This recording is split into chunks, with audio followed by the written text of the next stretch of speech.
Hello viewers, আজ আমি ভারত কিভাবে একটি গণতান্ত্রিক রাষ্ট্র হয়ে উঠল, কিভাবে ভারতের সংবিধান রচিত হলো, ভারতের সংবিধান রচনার পিছনে ইতিহাস কী আছে সে সম্বন্ধে আলোচনা করব। 1947 খ্রিস্টাব্দে জুলাই মাসে ব্রিটিশ পার্লামেন্টে গৃহীত ভারতের স্বাধীনতা আইন, এই আইন অনুযায়ী ভারতবর্ষ, ভারত ও পাকিস্তান দুটি রাষ্ট্রে বিভক্ত হয়। সিন্ধু, বেলুচিস্তান, উত্তর পশ্চিম সীমান্ত, পশ্চিম পাঞ্জাব, পূর্ববঙ্গ, আসামের শ্রীহট্ট জেলা ইত্যাদি নিয়ে গঠিত হয় পাকিস্তান রাষ্ট্র। ব্রিটিশ ভারতের অন্যান্য অঞ্চল নিয়ে গঠিত হয় ভারত রাষ্ট্র।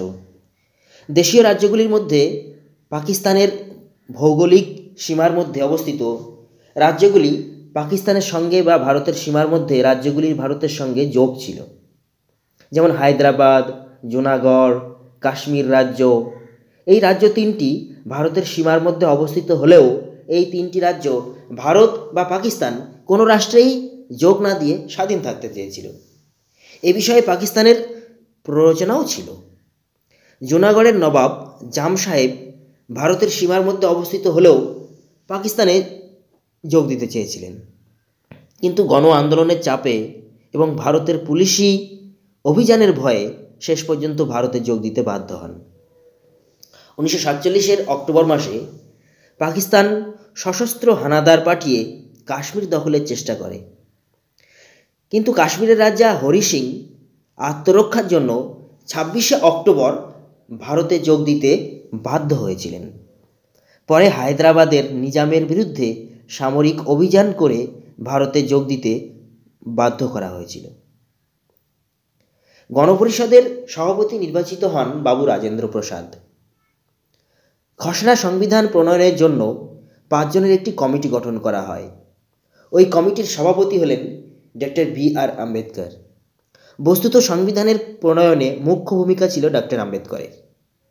গণপরিষদের সদস্যদের কাছে 14 এবং 15 আগস্টের সন্ধিক্ষণে আনুষ্ঠানিকভাবে ভারতের শাসনভার অর্পণ করা হয়। গণপরিষদ ভারতবর্ষের শেষ ভাইসরয় লর্ড মাউন্টব্যাটেনকেই স্বাধীন ভারতের প্রথম গভর্নর জেনারেল নিযুক্ত করে।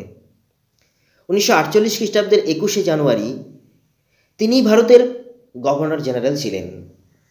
তারপরে 22 জানুয়ারি চক্রবর্তী রাজা গোপালাচারী গভর্নর জেনারেলের দায়িত্ব গ্রহণ করেন। 1950-এর 26 জানুয়ারি নতুন সংবিধান প্রবর্তনের পূর্ব পর্যন্ত তিনি গভর্নর জেনারেল ছিলেন। তিনি ভারতের শেষ গভর্নর জেনারেল। খসড়া কমিটি প্রণীত সংবিধানের খসড়া দীর্ঘদিন আলোচনার পরে সংশোধনী সহ 1949 খ্রিস্টাব্দের 26 নভেম্বর গণপরিষদ কর্তৃক অনুমোদিত হয়।